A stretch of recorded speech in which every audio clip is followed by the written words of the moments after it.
Fernando, no meu relógio aqui é 19h26. Confere com o seu? Confere, dá tempo da Annelise tocar uma música? Que ela estava esperando eu falar com ela. Pode tocar, Fernando. Tá. Como diz Didi Mocós, sou na máquina? Eu não lembro mais não, eu esqueci. Som na caixa. Som na caixa. Isso, sou na caixa. Isso.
Muito obrigado, Ana. Acho que não dá mais tempo, não. Já falta 2 minutinhos, né, Lete? Você guarda o fôlego aí para o final. Nelise, depois eu vou fazer um pedido aí para você. Eu quero que você toque para mim, se possível, a balada para Anastácia. É a minha preferida. Eu vi você tocando na Orquestra Jovem. Eu tenho ela aqui. Semana que vem eu deixo ela separada, então.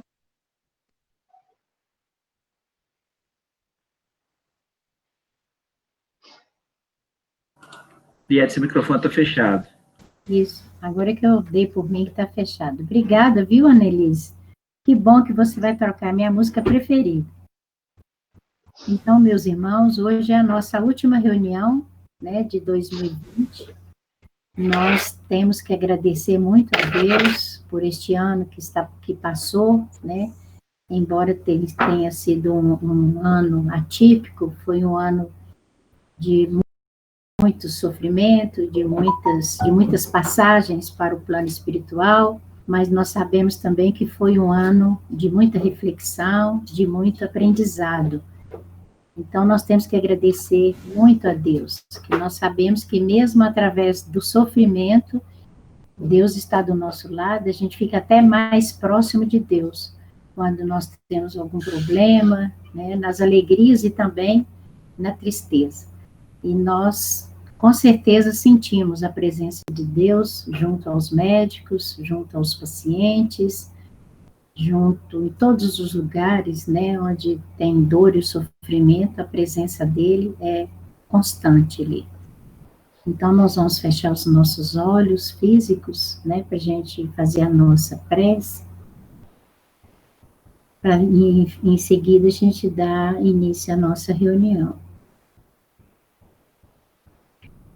Senhor Jesus, Mestre amado, é com muita alegria, Senhor, com o sentimento de agradecimento, é que nós iniciamos a nossa última reunião do ano de 2020. Agradecidos estamos, Senhor, por todas as bênçãos recebidas, por toda a assistência, Jesus, esse coração que emana luz. Nós agradecemos a espiritualidade amiga, que está sempre presente em nossa vida, nos assistindo, nas nossas necessidades, nos mostrando sempre o caminho a seguir através dos teus ensinamentos. Permita, Jesus, que as tuas bênçãos cheguem aos nossos irmãos, Fernando e Alberto, que farão uso da palavra da noite de hoje, que eles possam ser inspirados, intuídos pelo teu amor. E que este amor, Senhor, alcance os corações sofridos, desesperançados, que nós possamos abrir o nosso coração e a nossa mente para sentir a tua presença. E que nós, Senhor Jesus, possamos desenvolver em nós a confiança, a esperança de que esse próximo ano que virá será um ano de muito aprendizado, de muita esperança e de confiança em Ti, de confiança em Deus, em Maria Santíssima e nos benfeitores espirituais que sempre nos assistem. E é com essa certeza que nós iniciamos a nossa reunião da noite de hoje. Ser conosco, mestre e amigo, hoje, agora e sempre. Que assim seja.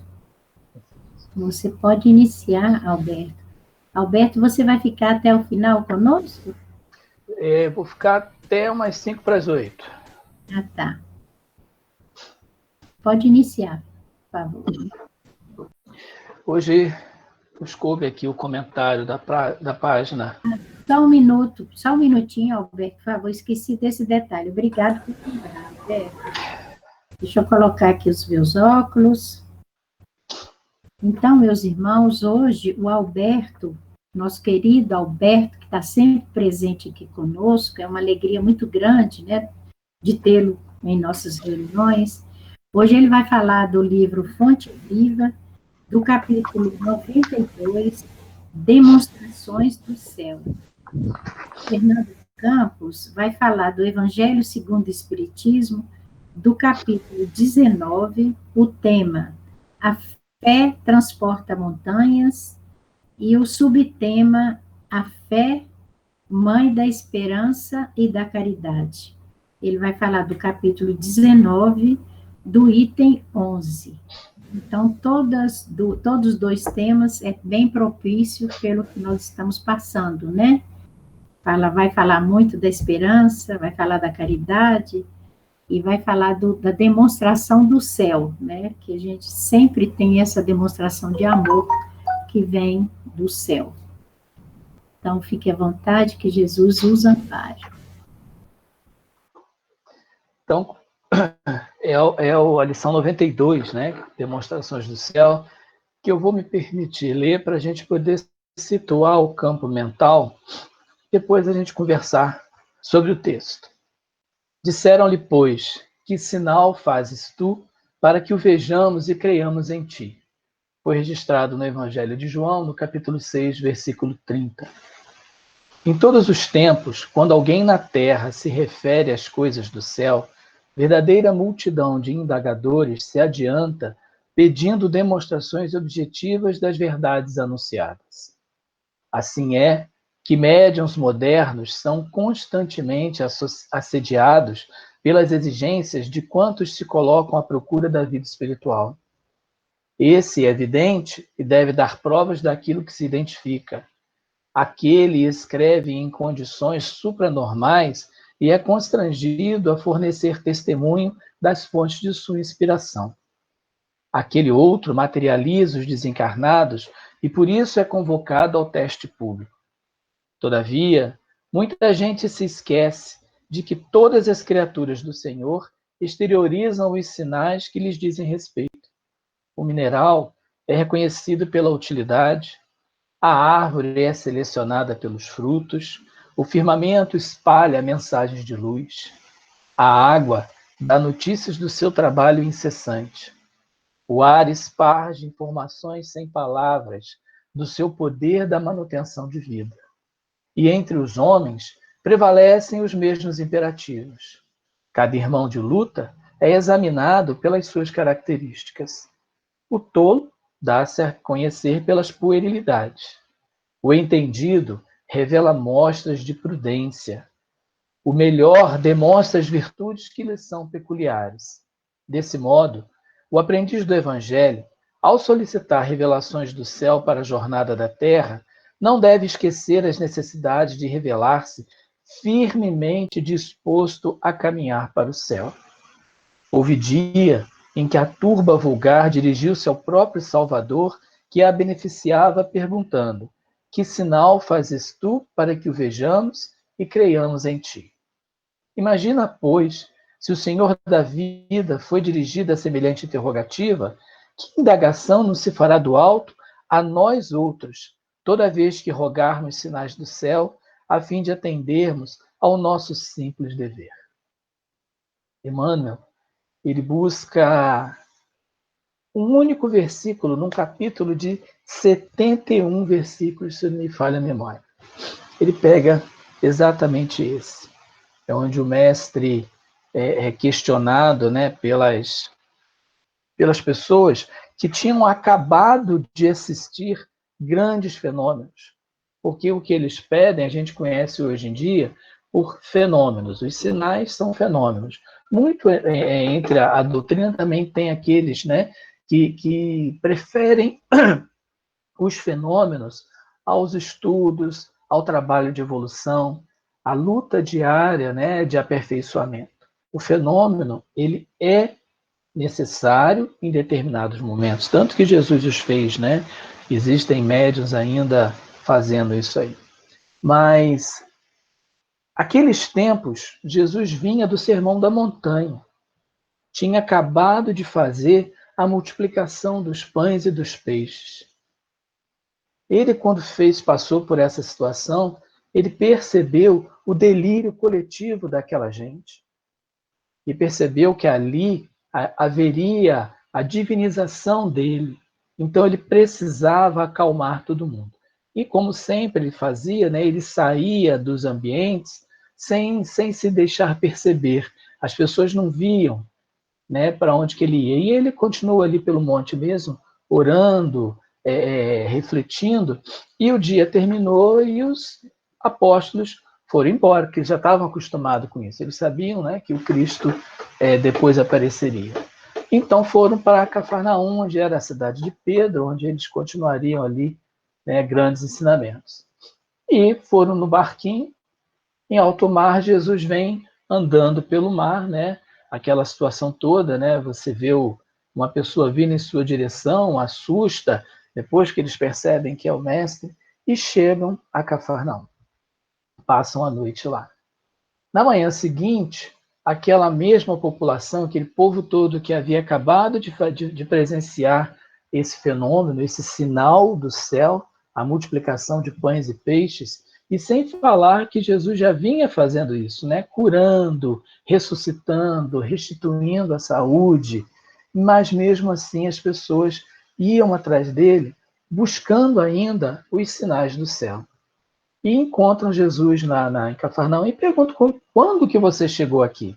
Porque eles ficavam tomando conta, né? Eles ficavam ali querendo observar Jesus para ver se não tinha nenhum enredo naquilo, se não tinha nenhuma armação, eles ficavam tomando conta.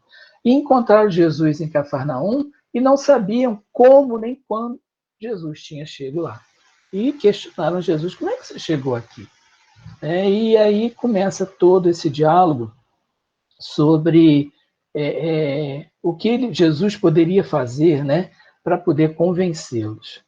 E eles então perguntam a Jesus: o que faremos nós para conseguir fazer as obras de Deus?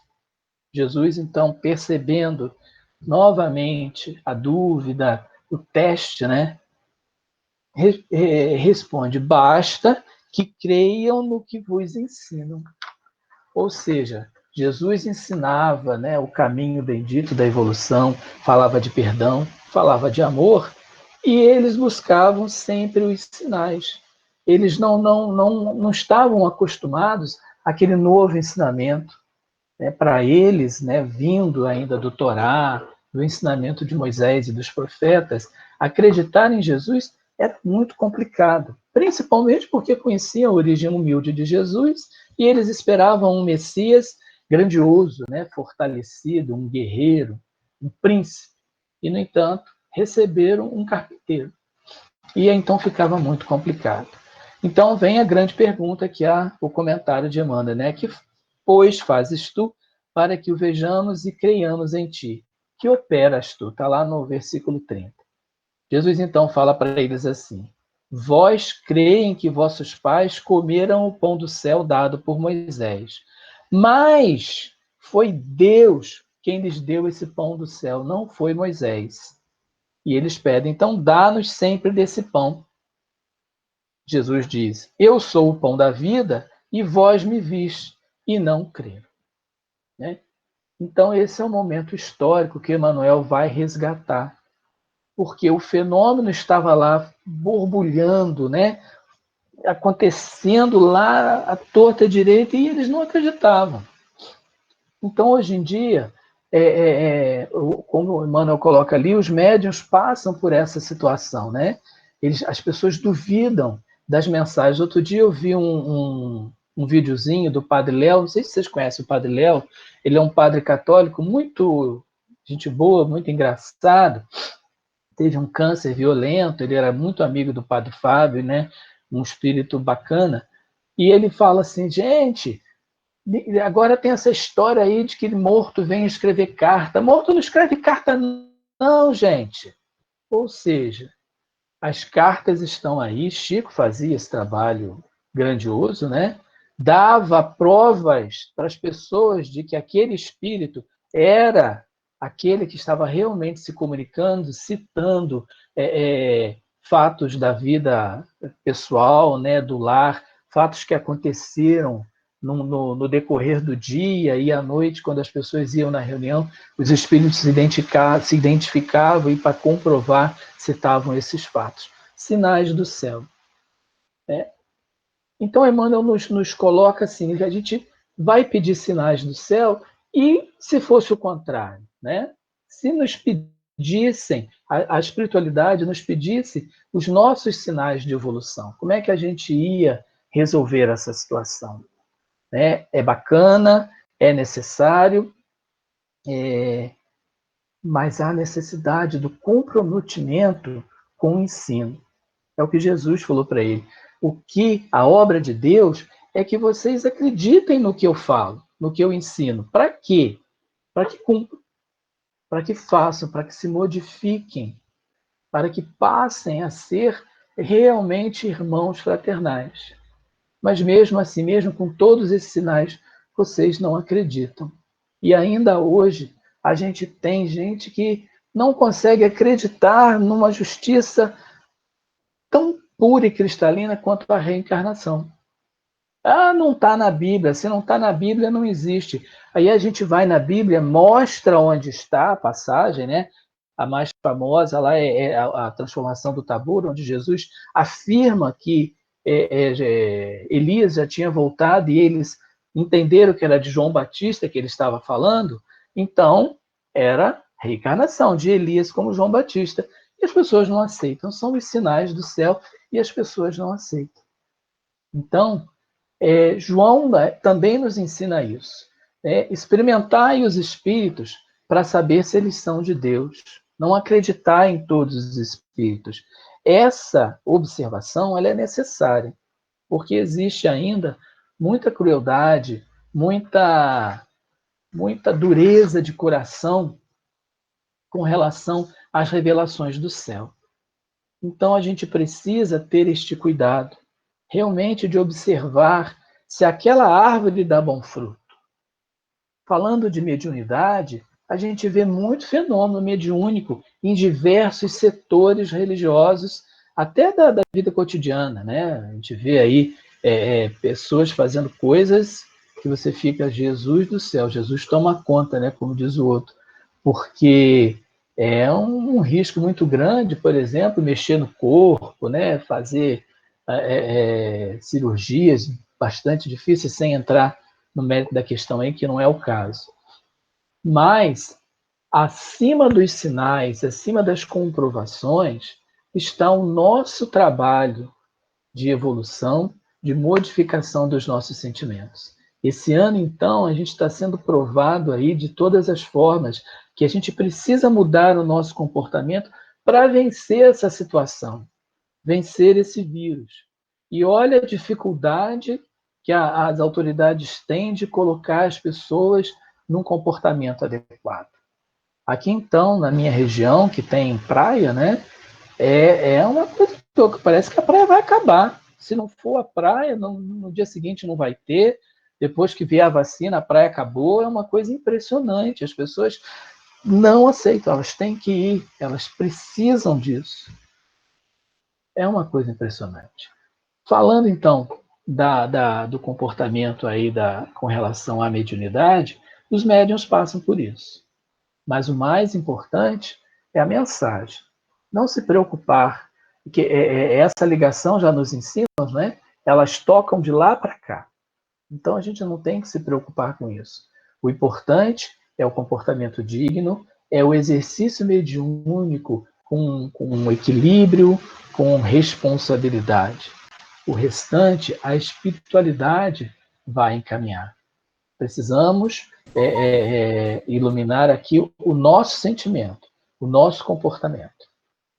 É um tempo bastante pequenininho, eu espero ter colocado corretamente aí a mensagem de Emmanuel, mas apesar de ser um único versículo lá do meio de uma imensidão de outros, é um versículo muito importante, porque os sinais devem partir primeiro de nós mesmos, do nosso comportamento, da crença naquilo que Jesus ensinou, com a nossa mudança.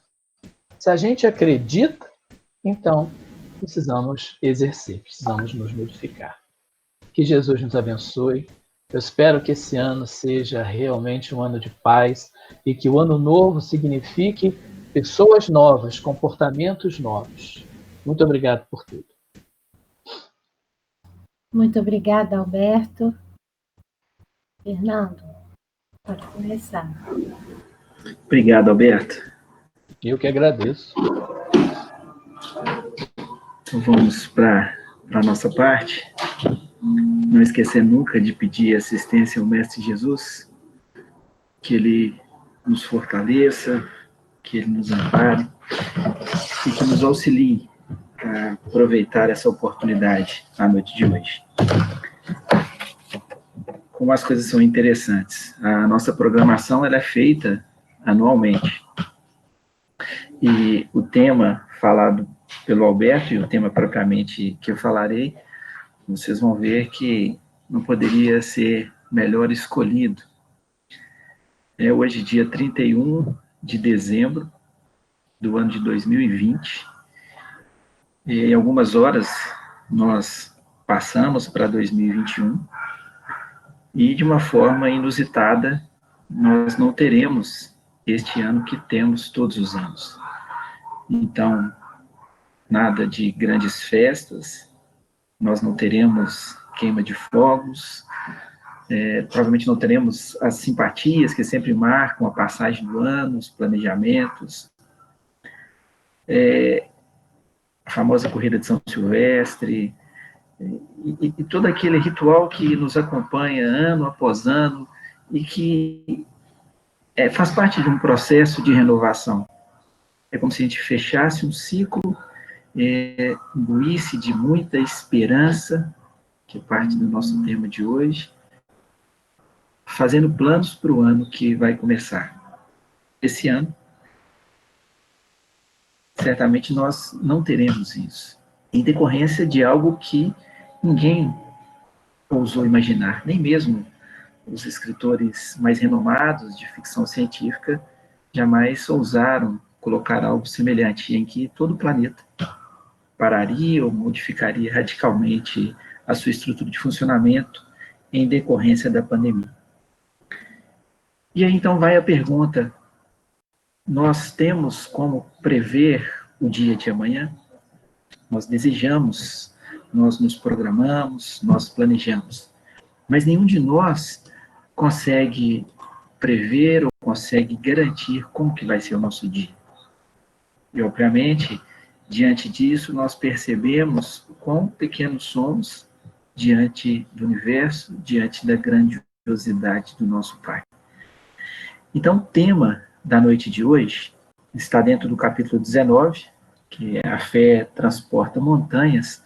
O tema específico é a fé, mãe da esperança e da caridade. É uma linda mensagem que Kardec colheu no ano de 1862, em Bordeaux, pelo espírito intitulado José, ele coloca espírito protetor. Eu vou pedir a liberdade, vou ler 2 trechinhos só, a mensagem é uma mensagem curta, mas vale a pena depois fazer a leitura. Mas só 2 trechinhos que eu achei muito importante. Inicia assim: para ser proveitosa, a fé tem que ser ativa. Não deve entorpecer-se. Mãe de todas as virtudes que conduzem a Deus, cumpre-lhe velar atentamente pelo desenvolvimento dos filhos que gerou. A esperança e a caridade são corolários da fé e formam com essa uma trindade inseparável. Corolário poderia ser uma coroa, mas também pode ser consequência. Então, a esperança e a caridade são consequências da fé. Então, vamos só guardar esse ponto de que a fé é a mãe da esperança e da caridade. E a partir de então, nós vamos começar a perceber algumas coisas interessantes.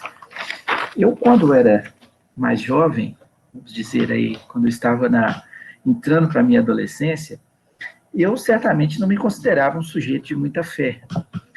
Porque, certa feita, ouvindo uma passagem evangélica em que Jesus dizia, talvez de forma até a repreender os seus discípulos, ele falava assim: olha, se vocês tiverem a fé do tamanho de um grão de mostarda, vocês poderão dizer para esse monte: saia daqui e vá para ali.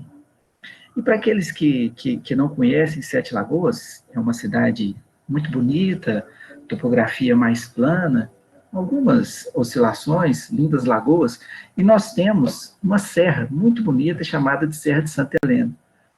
E eu então ficava imaginando a capacidade daquele que realmente tinha fé de conseguir tirar a serra daquela posição e colocar em outra posição.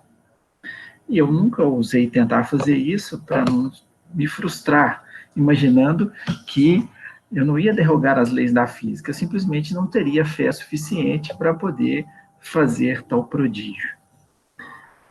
Isso nós podemos eleger na qualidade da fé cega. É a fé sem o devido raciocínio. Porque a fala de Jesus ela foi muito precisa, porque os seus discípulos não conseguiam tirar o espírito que incomodava uma pessoa. E aí, o grão de mostarda é um grão, talvez um dos menores grãos que existem. Então, Jesus, com muita habilidade, disse: olha, se vocês tiverem a confiança em vocês, a confiança no Pai, na condição de um grão de mostarda, vocês fazem grandes prodígios. Talvez essas montanhas sejam as grandes montanhas que a vida nos apresenta. Montanhas de dificuldade, problemas, de superação, não montanhas físicas. Mas para entendermos isso, nós precisamos sair da condição daqueles que durante muito tempo amealharam a questão da fé cega. Vamos pegar algumas situações que nós estamos vivenciando. O Roberto mencionou a questão da praia, e nós temos algumas situações na pandemia de pessoas que muitas vezes vinculadas a uma determinada religião, imaginando que ao confiarem cegamente na providência divina, eles estão protegidos ou eles estão imunes à infecção. E aí, quando conversamos com essas pessoas, elas dizem: mas o meu Deus não deixará nada de ruim acontecer comigo. É até louvável essa confiança, mas é uma confiança cega, porque este meu Deus é o Deus apresentado por Jesus, é o Pai de todos nós. E ele realmente vela por todos nós, utilizando inclusive do esforço de muitos homens, que durante vários anos estudaram arduamente para poder descobrir várias coisas. E dentre elas, o que nos é apresentado é a recomendação de higienização, utilizando o álcool em gel, de usar máscara, de evitar aglomerações, de ficar dentro do possível isolados. São recursos apresentados para que a doença não chegue a determinada pessoa. Porque mesmo esse que está imbuído dessa grande fé cega, o mecanismo do seu organismo é o mesmo do meu, o mesmo do outro. O processo de contaminação se dará da mesma forma. Algumas pessoas, e a gente pode dizer que são negacionistas, ainda negam a doença. Ainda acham que isso é um exagero da mídia, é um exagero de outros países, E da onde que nós vamos usar máscara, ou que nós vamos tomar cuidados, o fato de negar não quer dizer que não está sujeito a se contaminar ou que não está sujeito a contaminar aqueles que são mais próximos. Então, diante de tantas evidências, hoje no nosso país, nós já caminhamos, infelizmente, para quase 195 mil mortos. Então, são evidências que muitas vezes entram em choque com aquilo que acreditamos de forma errônea, que é essa fé cega. E como foi dito aqui, a fé ela precisa ser ativa. Para você ter uma fé ativa, para que você, a partir dessa confiança na providência divina, tenha esperança e com amor você desenvolva atos de caridade, você tem que ver sentido naquilo que faz. Então, simplesmente acreditar, mas sem conseguir entender o processo do porquê acreditar, da bondade de Deus, das leis de reencarnação, de causa e efeito, de pluralidade dos mundos habitados, nós não conseguimos ver sentido no que estamos fazendo. Vamos pegar um pouquinho da história, vamos lembrar lá do geocentrismo, a ideia que se tinha que a Terra era o centro do universo. Os representantes de Deus na Terra, e eram pessoas mais cultas, pessoas que tiveram acesso às letras, aos estudos, eles realmente acreditavam e defendiam uma ideia que foi iniciada por Aristóteles, grande filósofo grego, e depois foi aprimorada por Cláudio Ptolomeu, de que a Terra era o centro do universo. O Sol, os planetas, todos os demais astros giravam ao redor da Terra.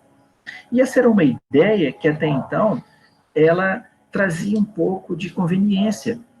Por quê? Se a Terra era o centro do universo, o Criador de tudo, que é Deus, obviamente ficaria no centro, ficaria na Terra. E os representantes dele na Terra, os religiosos, certamente estavam ornados de muito poder. Então, ai daquele que ousasse afirmar o contrário. Acreditavam-se, tinham uma fé cega, acreditando que aquele era o processo.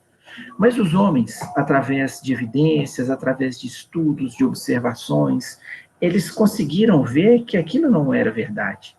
Que a Terra nada mais era um planeta que orbitava em torno de uma estrela, o Sol.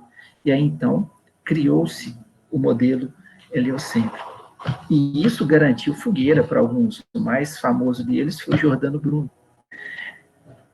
Então, para não falar de várias outras situações em que nós utilizamos o entendimento equivocado e colocamos ali o nosso fanatismo, nós vamos perceber essas duas situações que perpetuam a história. E hoje, tempos depois, nós que vivemos aquela época, conseguimos ver um outro sentido. E a partir do momento que nós temos confiança ou entendimento, a nossa relação muda. Então, hoje, nós buscamos a chamada fé raciocinada. Nós acreditamos em Deus, mas sabemos por que acreditamos.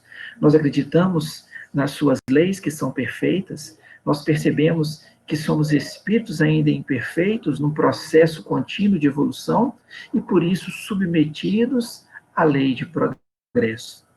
Isso nos dá esperança, esperança em dias melhores, esperança de que as pessoas vão melhorar, esperança de que nós vamos conseguir evoluir, que aquilo que nós passamos de dificuldade, de tormento, de momentos que parecem sem fim, de dor, de incompreensão, isso vai passar. Isso é esperança, porque o Deus que foi revelado por Jesus, o Pai de amor e bondade, ele não quer que nenhum de nós sofra indistintamente. Ele não pune e ele não dá privilégios. Nós estamos submetidos nas leis que são perfeitas. Então, a lei de causa e efeito. Nós lesamos a lei. Tivemos oportunidade de aprender e corrigir da forma mais simples. Nos negamos a fazer isso. Chegará o momento, então, que nós necessitaremos da corrigenda. nós necessitaremos de retornar ao processo de aprendizado. Daí a dor, daí o sofrimento, daí a expiação. Daí situações que nós não compreendemos, mas que, infelizmente, do nosso ponto de vista da Terra e, felizmente, do ponto de vista da evolução espiritual, nós temos que passar por tudo isso. Tem uma situação, assim, o meu tempo ele é pequeno, mas eu gostaria de repartir com vocês. Acho que uns 2 anos atrás, mais ou menos, eu tive um pequeno acidente, uma queda de cavalo, na verdade, a égua caiu em cima de mim, e isso provocou uma lesão no pé, em que eu tive que passar por uma cirurgia um pouquinho complicada, mas aí feita a cirurgia, foram lá 2 meses mais ou menos de molho, usufruindo de todas as benesses daquele que não pode fazer nada, né? Se a gente pode falar dessa forma. E o pé não desinchava, estava numa situação complicada. E certa feita, então, minha esposa, que é médica, viu aquilo ali e falou: não, esse pé seu está muito inchado, vou pedir para um angiologista te olhar com urgência, estou preocupado. E eu já estava matriculado até para começar a fazer hidroginástica, alguma coisa assim.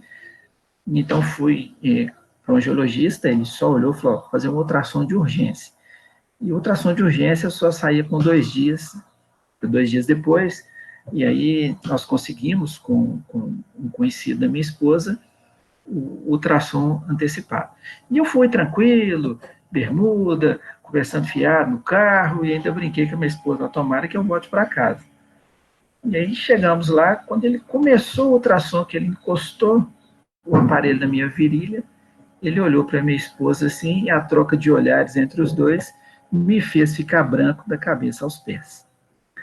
Então ele falou que o trombo estava na minha virilha. Dali para o pulmão era um pulinho. Aí eu teria um tromboembolismo pulmonar. E aí ele falou assim: olha, você vai direto para o hospital. Não anda, não faz nada. E eu já fui.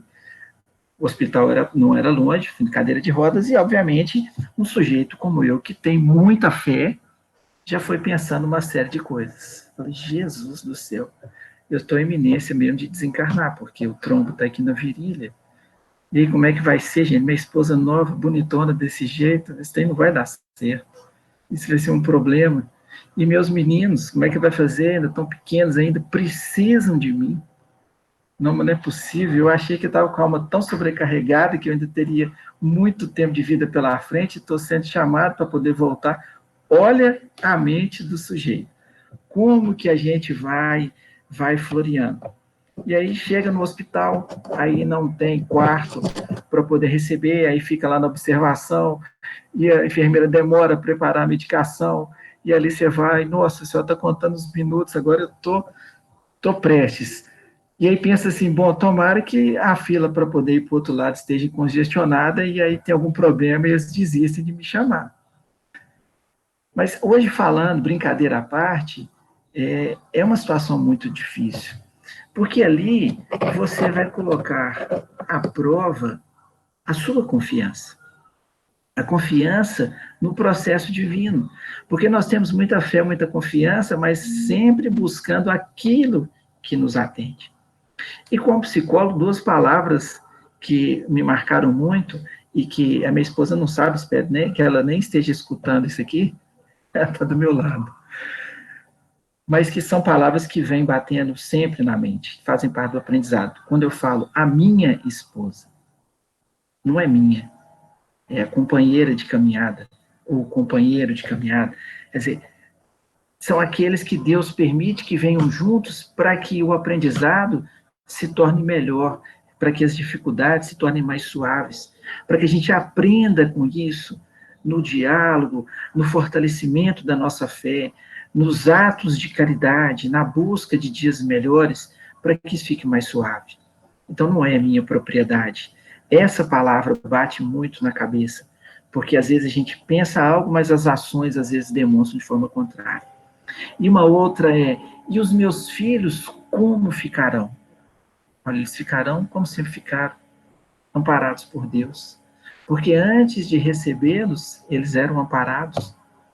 eu e todos vocês que tiveram a oportunidade de receber nos lares filhos, netos, sobrinhos, nós recebemos a oportunidade de fazer parte deste processo de aprendizado que nos engrandece e que é um ato de caridade feito para com o outro. Então, nesse momento que estamos passando de pandemia, e não tenhamos nenhuma ilusão, os efeitos posteriores também serão difíceis no aspecto financeiro, de geração de renda, de empregos, todas as ordens, nos convida a dar testemunho da nossa fé. Nós estamos numa situação em que nós não vamos ter que passar pelo circo do martírio como os cristãos primitivos. Nós vamos ter que testemunhar, de fato, se nós confiamos em Deus. E nessa condição daquele que confia, se nós vamos nos manter caridosos, se nós vamos cultivar pensamentos otimistas, projetados para o futuro, tendo esperança de dias melhores, se nós vamos dar a nossa parcela de contribuição sem egoísmo, sem buscar apenas para os nossos, esse é o testemunho. Se nós vamos conseguir nos tornar pessoas melhores, mais sensíveis, pessoas alegres, mesmo passando pelas nossas dificuldades, mesmo passando pelas nossas dores, pelas nossas preocupações, mesmo na situação que eu relatei para vocês, e que acredito que muitos vivenciam isso hoje, na questão da Covid, como vai ser o dia de amanhã? Estarei aqui junto aos meus, fisicamente, ou vou para o outro lado, e depois, quem sabe, terei a oportunidade de retornar junto a eles, não mais como encarnado. Este é o grande convite. Então, quando o Espírito José fala que a fé é a mãe da esperança e da caridade, é essa fé raciocinada. Acreditamos em Deus, mas sabemos por que acreditamos. Estamos aqui na Terra, mas sabemos de onde viemos e para onde vamos. A esperança da renovação, a esperança da melhora, a esperança do crescimento de todas as pessoas. A esperança de que esses nossos irmãos, que ainda fazem coisas horrendas, de que eles aprendam. Porque, como disse uma amiga há uns dias atrás, eles fazem errado porque ainda não aprenderam. Porque se tivessem aprendido, se já conhecessem o Evangelho em sua profundidade, não cometeriam tais erros. Nenhum de nós comete. A partir do instante que o Evangelho penetra na nossa intimidade, que nós conseguimos ver sentido na fala do Cristo, nós buscamos a melhora. E é este o grande convite. E não poderia ser uma mensagem melhor, porque nós vamos começar uma nova etapa. E como funciona para a gente, nós vamos iniciar um novo ano. E como será esse novo ano? Hoje, nesses pequenos devaneios, pensando na palestra e lembrando da situação vivenciada no hospital, e lembrando que ali, de fato, estava nas mãos de Jesus, como sempre estive, eu fiquei pensando assim, se tivesse mais 5 anos de vida pela frente.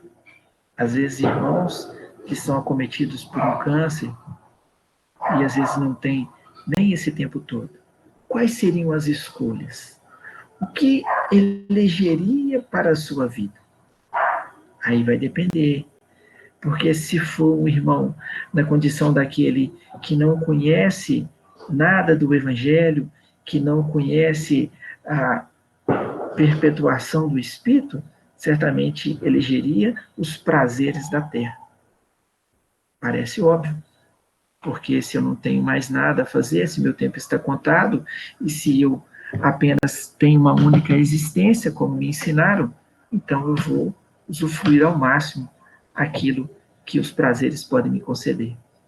Mas se for aquele que já busca a fé raciocinada, que sabe que Deus é bom, é justo, eu não consigo compreender por que estou cometido de tal doença, ao passo que meu vizinho esbanja a saúde. Eu não sei.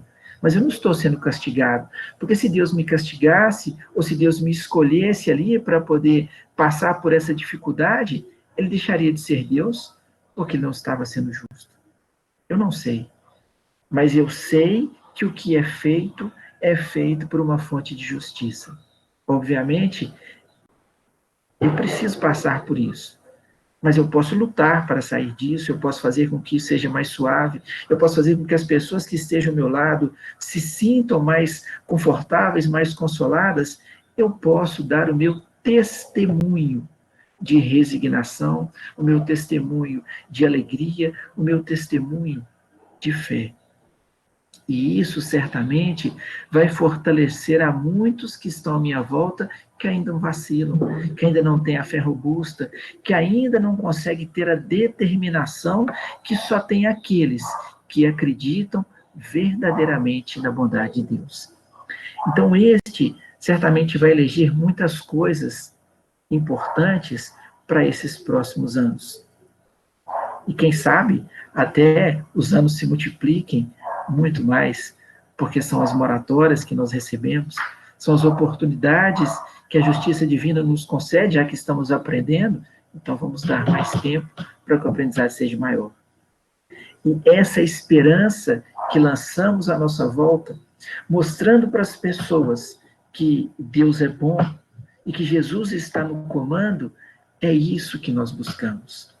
Quantos estão quebrados ao caminho, vitimados por obsessões, vitimados por processos depressivos, cultivando ideias, como eu relatei para vocês, férteis, que não edificam, e que, pelo contrário, nos impulsiona cada vez mais para a queda, para o pessimismo, para a dor. Estes precisam ser contagiados por essa caridade de amor, de impulsionamento, de alegria, de confiança, mas uma confiança raciocinada, não cega. E certamente, trabalhando as nossas mentes numa faixa mais elevada, numa faixa mais equilibrada, buscando no otimismo, nós vamos pouco a pouco mudando a psicosfera ao nosso redor, mudando a psicosfera do nosso planeta, cultivando a alegria de viver e mais, cultivando a alegria de servir. Aqueles mártires do início do cristianismo não serão mais necessários. Nós, os endividados, os chamados da última hora, precisamos, dentro de nossas possibilidades, dar o nosso testemunho de alegria, de confiança, de perseverança e de fé, para que a nossa fé realmente produza frutos de otimismo, de esperança e de muita caridade, ajudando todos aqueles que necessitam, em ambos os planos da vida. É o que eu desejo para todos nós. Entendimento profundo do Evangelho, otimismo, alegria, perseverança, jovialidade. E que 2021 chegue para todos nós como mais um ano de aprendizado, com alegrias, com dificuldades, com problemas, com soluções, mas é mais um ano que estamos aprendendo, mais um ano que estamos caminhando, e mais um ano que Jesus vela por todos nós. Que Ele e que a nossa Mãe, Maria Santíssima, envolva-nos a todos com o seu manto de luz, de paz e de amor. Muita paz para todos vocês. Eliette, para arrematar, a Ana Elisa pediu para tocar a linda oração de São Francisco, se você me incomodar. Ela vai tocar duas, ela não vai me negar, né? Eu acho que ela quer tocar na semana que vem, que ela quer ensaiar mais. Ah, é? Então tá bom, Ana. Então pode ser a oração. Fernando, eu te agradeço, eu agradeço a todos vocês, agradeço a Deus pela oportunidade, né, que nos deu de estar aqui coordenando a reunião nesse mês de novembro, a oportunidade de trabalho, e nós vamos encerrar a nossa reunião, né? A Nelise vai tocar uma música E antes da música, eu vou ler aqui o poema de gratidão, que é é a psicografia do Divaldo, né, pelo espírito de Amélia Rodrigues. Então, que diz assim: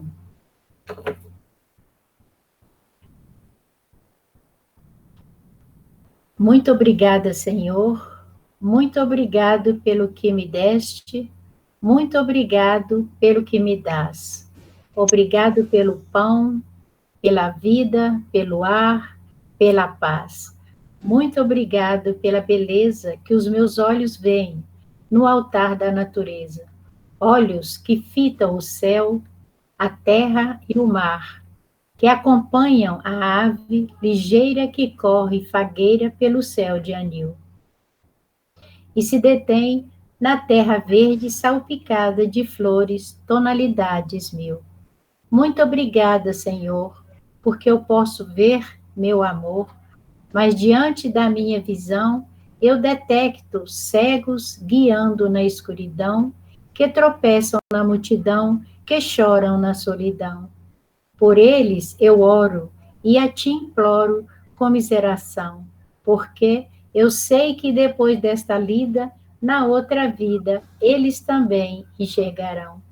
Muito obrigado, Senhor, pelos meus ouvidos que me foram dados por Deus, ouvidos que ouvem o tamborilar da chuva no telheiro, a melodia do vento nos ramos do olmeiro, as lágrimas que vertem os olhos do mundo inteiro. Ouvidos que ouvem a música do povo que desce do morro na praça a cantar, a melodia dos imortais, que se ouve uma vez e nunca a esquece nunca mais. A voz melodiosa, canora, mecânica do boiadeiro, e a dor que geme e que chora no coração do mundo inteiro. Pela minha alegria de ouvir, pelos surdos, eu quero te pedir, porque eu sei que depois desta dor, no teu reino de amor, voltarão a sentir. Obrigado pela minha voz, mas também pela voz que canta, que ama, que ensina, que alfabetiza, que trauteia uma canção e o que o teu nome profere com sentido e emoção. Diante da minha melodia, eu quero rogar pelos que sofrem de afasia, aqueles que não cantam de noite, eles não falam de dia. Oro por eles, porque eu sei que depois desta prova, na vida nova eles cantarão. Obrigado, Senhor, pelas minhas mãos, mas também pelas mãos que aram, que semeiam, que agasalham, mãos de ternura que libertam da amargura, mãos que apertam mãos de caridade, de solidariedade, mãos dos deuses que ficam feridas, que enxugam lágrimas e dores sofridas, pelas mãos de sinfonias, de poesias, de cirurgias, de psicografias, pelas mãos que atendem a velhice, a dor, o desamor, pelas mãos que no seio embalam o corpo de um filho alheio sem receio, e pelos pés que me levam a andar sem reclamar. Obrigado, Senhor, porque me posso movimentar.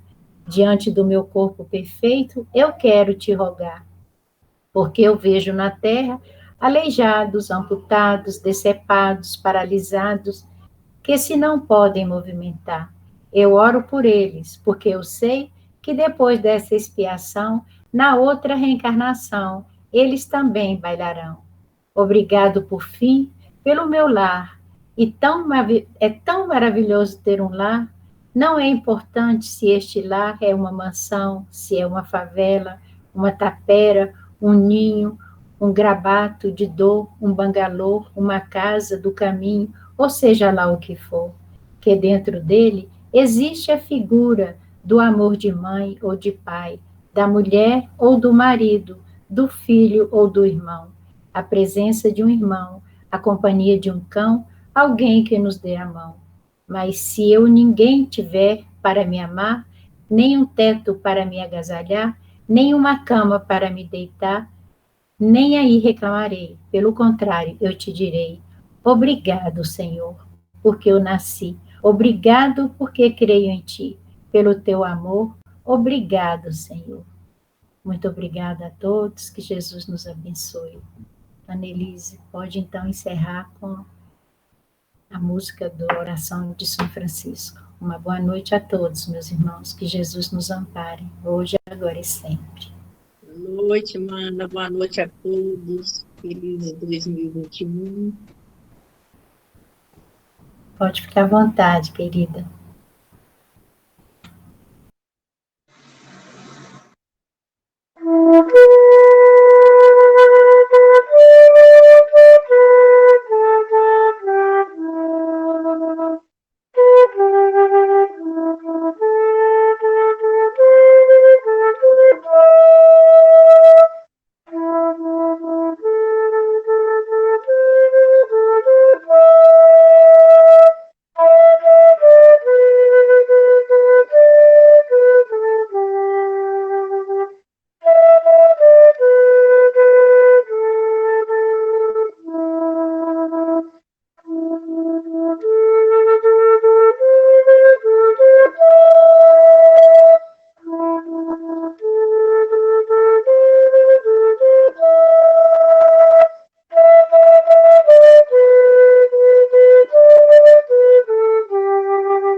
Lindeza, gente. Obrigada, Annelise. Boa noite, gente.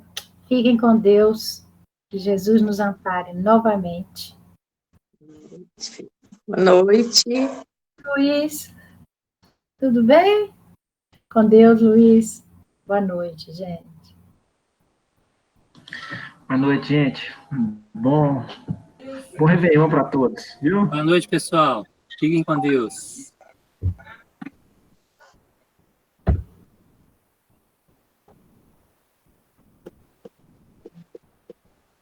Boa noite, gente. Com Deus, todo mundo. Feliz Ano Novo.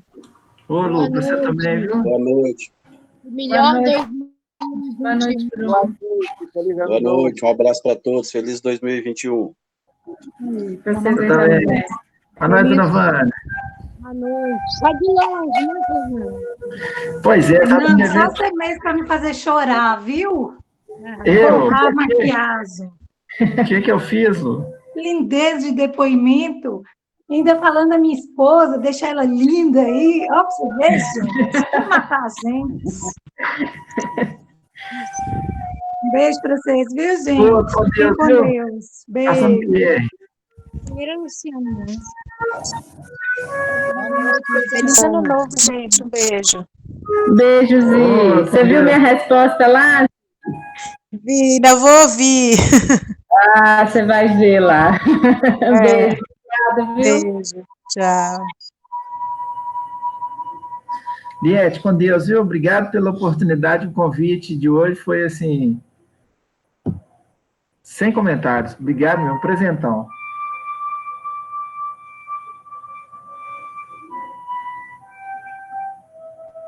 Eu que agradeço sua boa vontade. Beijo, viu? Fechou com chave de ouro.